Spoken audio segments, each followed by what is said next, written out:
Welcome to the Festival of Storytellers.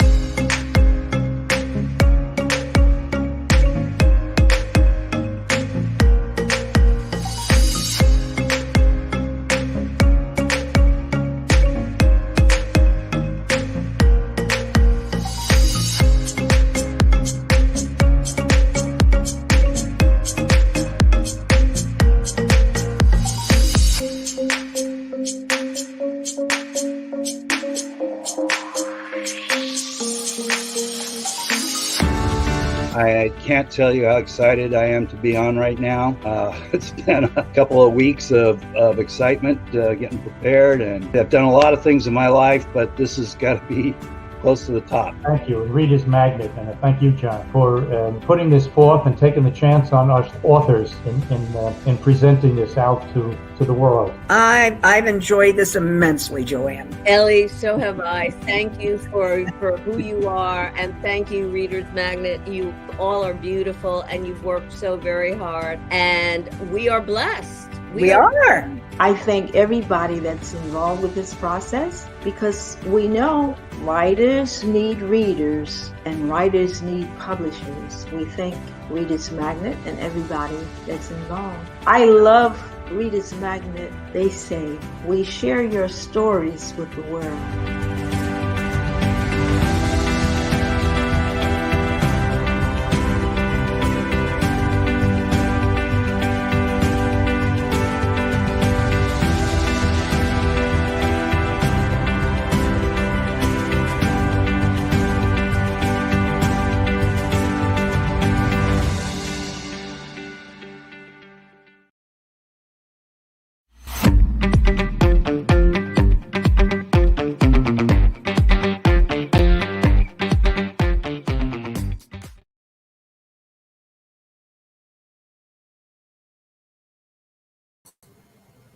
Hello, how's everybody out there?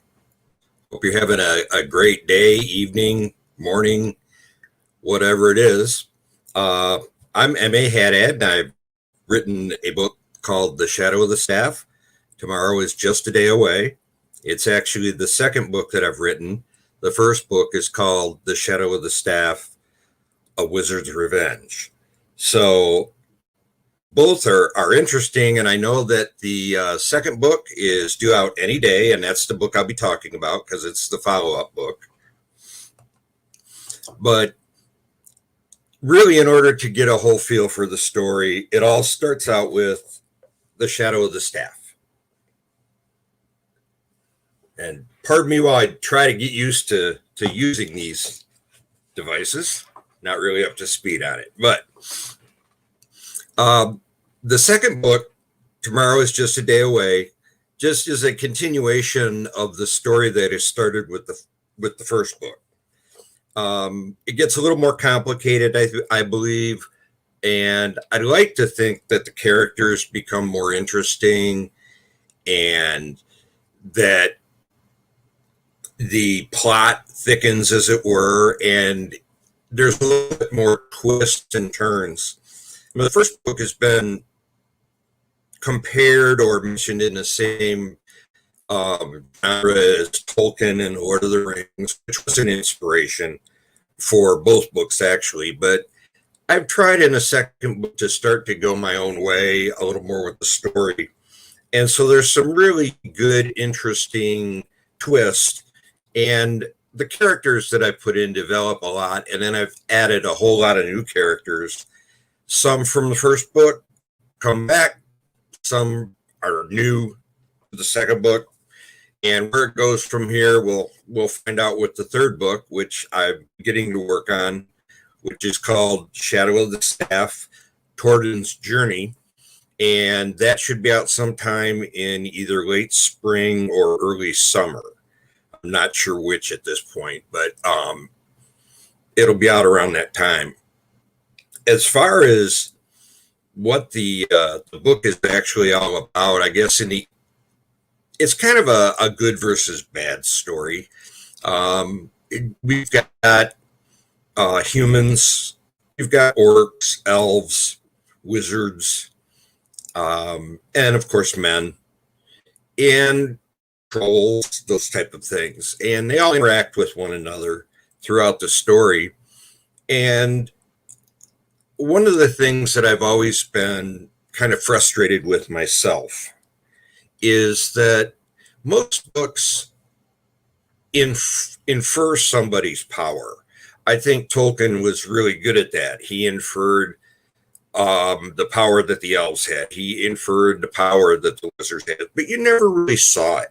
You just kind of, okay, they have power, but we don't know how much, and we don't know what they can do with it. In my books, I'm trying very hard to actually show them using those powers. And the entire story is wrapped around an individual from a land of HADDAD in a place called Myopia. And his name's Burton Brew, and he's our hero, per se, although there's lots of heroes throughout the books. He finds out that he has abilities that he shouldn't have, and he's taught how to use them. He's shown along the way. He makes mistakes, gets himself into trouble that he shouldn't. And somehow there's always somebody there, or in the end, he knows the right thing to do, even though he's never done it. And his intuition is something that I find it very interesting about the character. Again, it's all based on the fact that he can sense what's going to happen or what needs to happen or what he should do. And that gets stronger in Tomorrow Is Just a Day Away. He learns more. It picks the story up quite a bit later. He learns more about his own powers and what he can do. And so he's not as, well, he's just not as weak. He becomes a stronger person, as well as gets better with his magical abilities, which actually get enhanced and moved further along as you go through the second book. The inspiration for all of this started a long, long time ago, when my mother passed away a while back. And I've always had a history in my life of trying to do things that I thought would be fun to do. And writing was always one of them. I took some writing courses in college, things like that. And I always took it to a certain level and then I'd stop. And it was, well, I'm self-satisfied, so I don't feel the need to go any further. Well, with writing these books, when my mother passed away, I kind of promised myself that I was going to see something through. So there's a little bit of me within the books because my characters are all task-driven, and they want to complete what they start.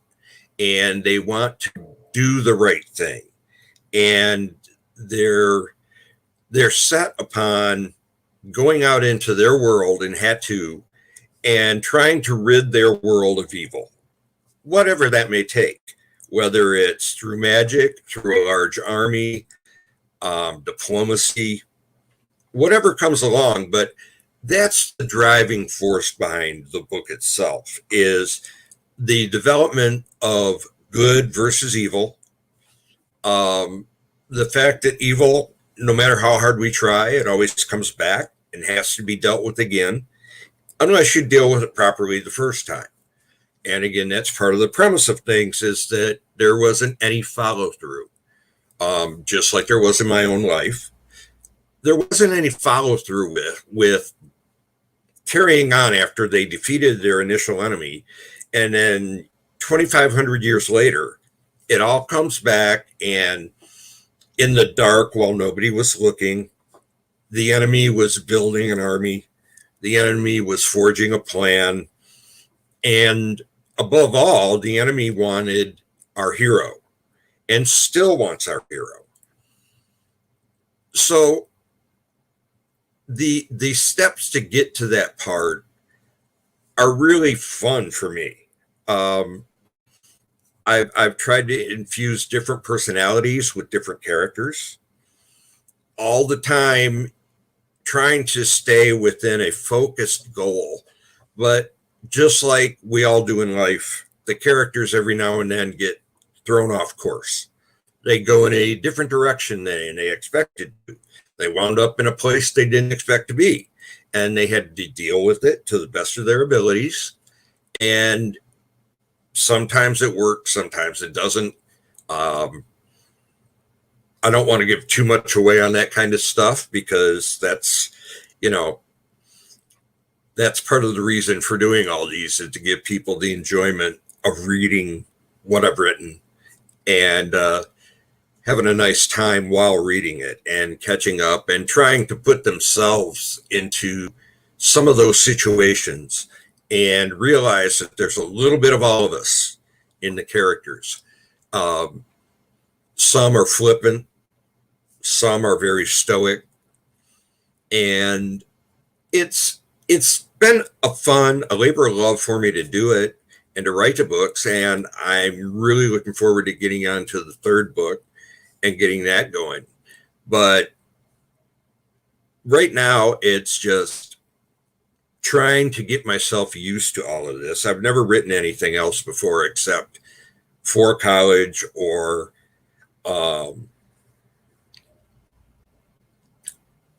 personal things. You know, I've written some stuff that joking around and whatnot.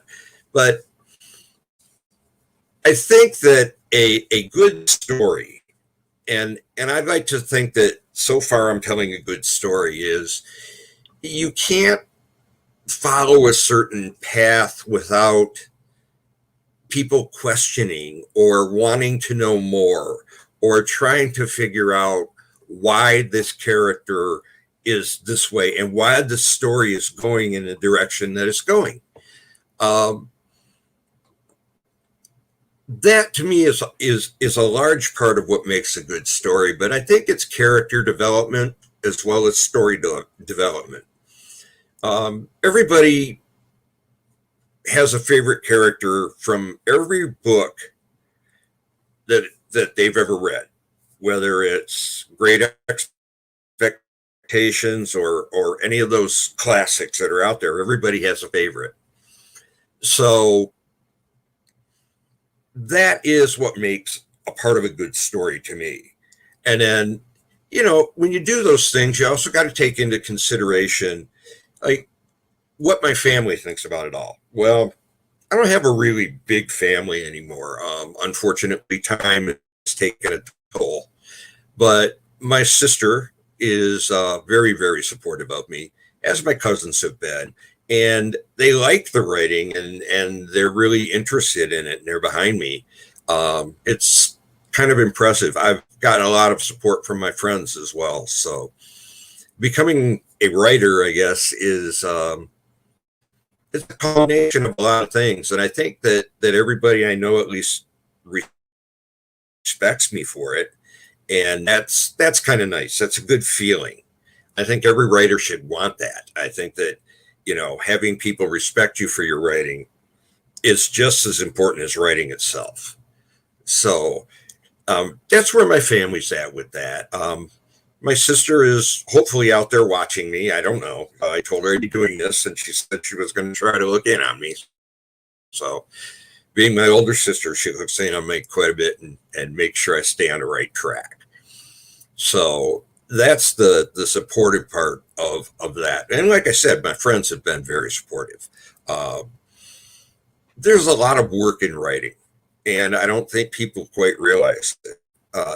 You put an idea in your head, and the idea has to come from your head to your fingerprints on a keyboard, and it has to make sense. And sometimes you get off track, but you got friends and family and people like that keep you in line.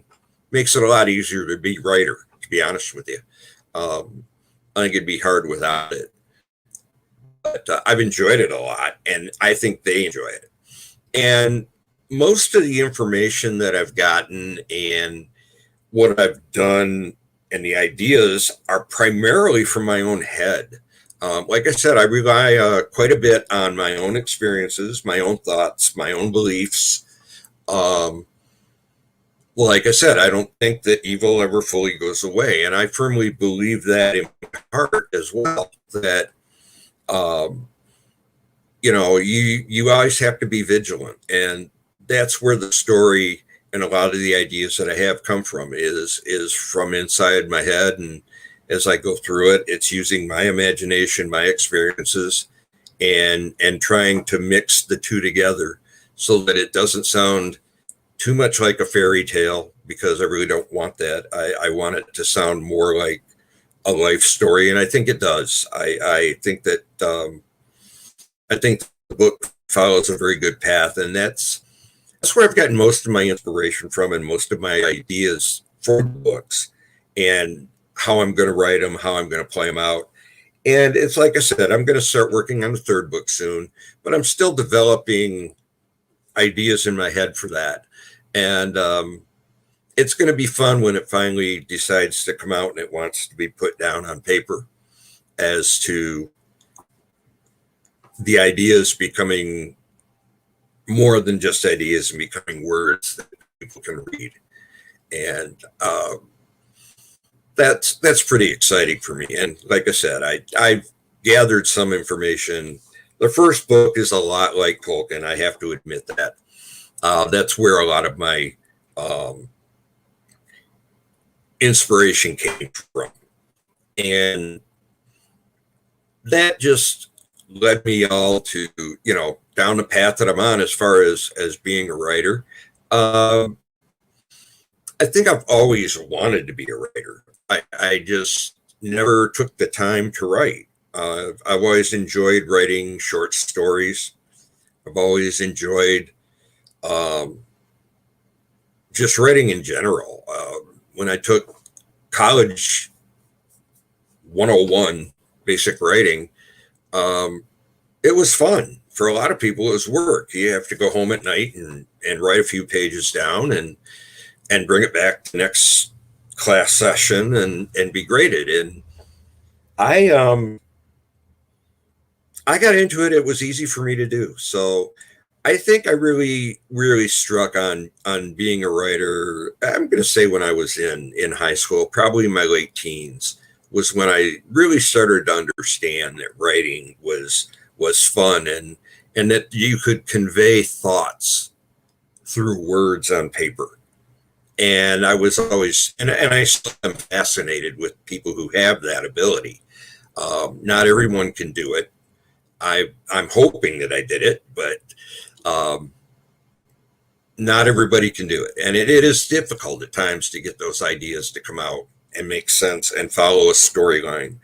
And so when I was younger in high school, I think is when I really said, you know what, I can write. But like I said, I did most of that for myself, and I never followed up with any of it. At the same time I was doing that, I was writing music as well. So writing at that point became kind of a second nature for me when I was just getting out of high school and those type of things. And then it's culminated to where I'm at today. So that's my story as far as becoming a writer. How I got there, I'm still in a way not sure how I got to this point, except that for once I followed through. I did what I said I was going to do, and I didn't realize the self-satisfaction and the reward that I would get out of it. And the fact that other people have read the books or read the book and are going to get the second book as soon as it comes out any day now. It's a really good feeling, and it makes me kind of proud to say that I decided to be a writer. It wasn't something I ever set out to do. It just happened that way. But just wanting to be a writer really isn't enough. You have to look at elements of what is good writing. I mean, that's a thing. A lot of people could ask themselves that question of why I like this book or why I like that book. Well, it was well written. Well, what do you mean by that? Well, it flows. I think that that's one of the important elements in good writing is that the story flows from chapter to chapter, person to person, that it's even steel along the way, and very very smooth transition, very good interaction between characters and how they talk to one another. And not everybody talks the same, as we all know. So, how sometimes things are interpreted. But that's something that you really want a reader to figure out at times. Um, I think that one of the really important elements in writing is that the reader wants to get engulfed into the story. Anytime you read a book, and I don't care what book it is, hopefully it'll be mine. But whenever you read a book, you want to get engrossed. Okay. And in my opinion, that's what's really a very good thing for people to do. Um, Now, someone has asked what my tips are for world building and how you build a fantasy world. Um, First off, you have to, again, realize that just like the world around us, we're not all the same. We don't live the same. We don't eat the same. There's things that are different. So as you go through life, even from state to state here in America or wherever you may be, things are different. There's different laws, there's different rules that you have to learn. And that is a part of building a fantasy world because you get to pick and choose as the writer what you want to be on the level playing field, okay? Or if you don't want a level playing field and you just want everybody to be different and you turn a corner and you're getting you're getting all sorts of different things. But a fantasy world is just that, it's fantasy. So let your imagination run free and build the world as you want to build it or as you think fits your characters. I don't think Don Quixote would have been really, really good in a book about Chicago. Okay. That's how you got to look at it. When you build that world, what kind of people, what type of characters are going to live in that world, and how do they interact with one another? Do they speak the same languages or not? That's all the fantasy aspect. And use your imagination. You can tell everybody that the sky is red if you want. That's part of the fantasy world, is coming up with ideas that you can take out of the norm, again, to get people into the story, because that's what they're looking for. And a fantasy world is just that. It's a place to escape to. And that's what I hope readers do when they read the books. I hope that they escape into their own fantasy world and they try to picture it in their mind as to what it's going to be like and what it looks like. And through the actions of the characters, is that the kind of world that you want to build? And you build on that through some real life elements, like feelings, emotions, and fantasy worlds. Like, icebergs don't have to be called icebergs. They can be floating mountains. Think of something that we think of every day and just come up with a different name for it. And you're then starting to make a fantasy world. But it's the same every day that you look at it. Okay, the sky just before sunset always turns bright pink. There you go. So just that right there makes it a fantasy world. It's not something that we see, but we do see when the sun rises, when the sun sets, if the clouds are in the right position, there are different lights that are reflected. But put that into the fantasy world as a common occurrence, and then your fantasy world becomes believable, I guess is the best way to put it, where you can picture yourself as being in that world and those type of things. And then I believe everything falls into place. It's up to each individual when they write what their fantasy is. But again, it's just, that's what I've tried to do is use my own imagination. Yeah, I was inspired by Tolkien, and some of his ideas were really neat to me, but I've tried to take it a step further, and then eventually I branched off onto my own, where I'm now creating things that I never thought of creating before. So I'm having a lot of fun with it. And again, my goal is that the reader has as much fun reading it as I have writing it. Otherwise, it's kind of a wash, I guess. But that's the fun part. And of the two books so far that I've written, I really like the second book a lot more. Because, as I said, I stepped away from Tolkien, which inspired my first book, and that's great. It gave me a starting place. The second book, I'm branching off farther now, and I'm now learning to read what I want, and write the things that I want to write, and that makes it more enjoyable. Plus, I'm really having a lot of fun with the characters, to be honest with you. It's fun to write different personalities. And those personalities are different than you. They're different than what you see every day. And that's kind of fun. I enjoyed that.